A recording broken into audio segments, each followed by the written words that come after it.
Divorces in those days were held before a judge and jury, but the judge was skeptical about the plea of connivance.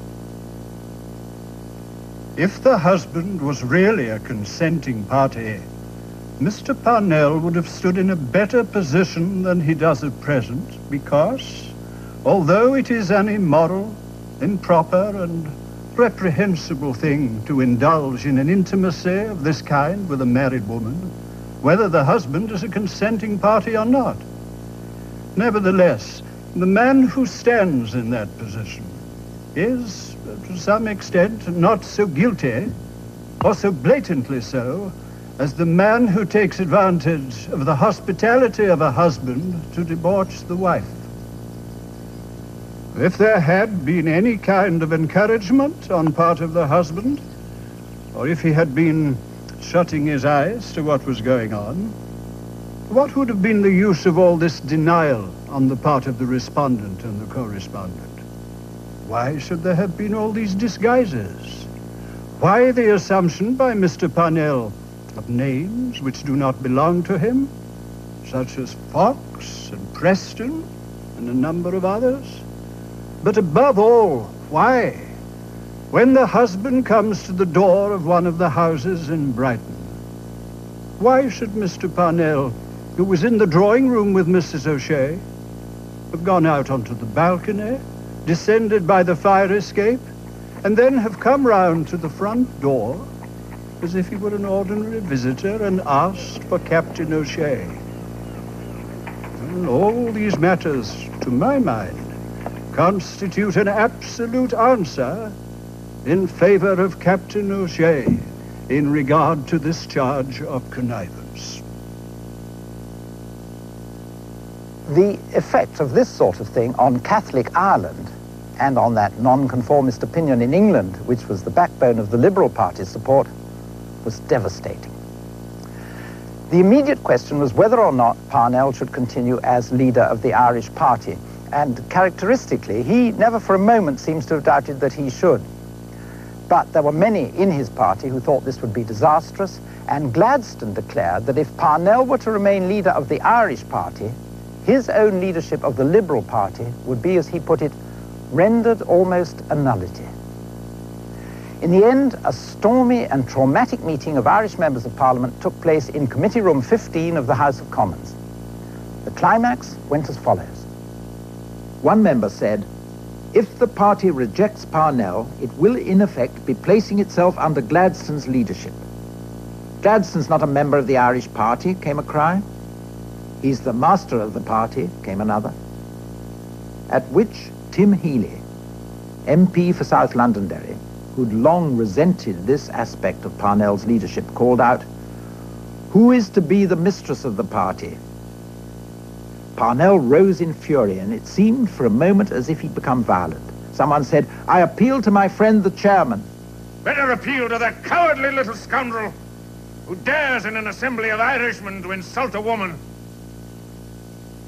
Parnell was voted out of the leadership of the Irish Party, which now split into an anti-Parnellite party and a much smaller Parnellite party led by Parnell. It was the eventual overwhelming condemnation of the Catholic Church which was to turn the tide against him in Ireland. Now began the fiercest and most tragic struggle of Parnell's life as he fought in Ireland a losing battle against the Church's power. It drove him to desperate methods as, in a succession of by-elections, he tried to shift the issue away from one of the question of his own fitness to lead the party to one of Ireland's pride. Was the Irish party really going to be dictated to by an English statesman, Gladstone?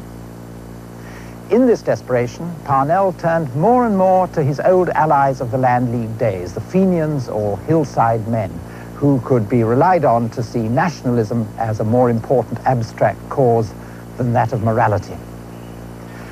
A year before, he'd been the uncrowned King of Ireland. Now he lost 3 by-elections in a row, at one of which lime was thrown in his eyes. His health deteriorated. He'd married Catherine after the divorce and was living with her in a house at Walsingham Terrace, Hove. on Sunday the 27th of September 1891, speaking in Dublin, he said he'd be back in Ireland on Saturday week, October the 10th. He was a few hours out in his forecast. He died at Hove with his wife by his side on October the 6th.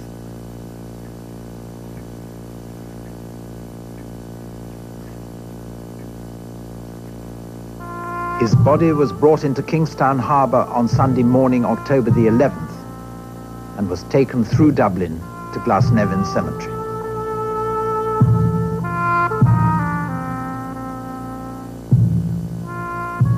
My mother, when she was a little girl of 11 or 12, was brought to the funeral by her father.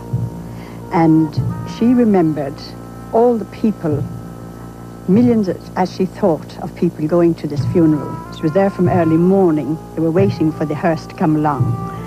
And when the hearse came, there was a horse behind it.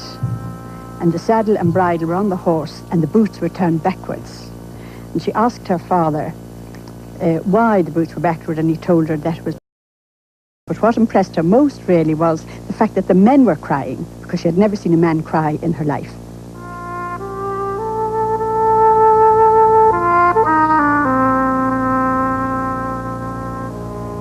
The attitude that had broken Parnell and divided Catholic Ireland was expressed by a priest preaching a sermon in the next year in a church in Parnell's own county of Wicklow. Parnellism is the simple love of adultery. And those who profess Parnellism profess to love and admire adultery. They are an adulterous set. Their leaders are open and avowed adulterers. And so I say to you as parish priest, beware of these Parnellites when they enter your house, you that have wives and daughters.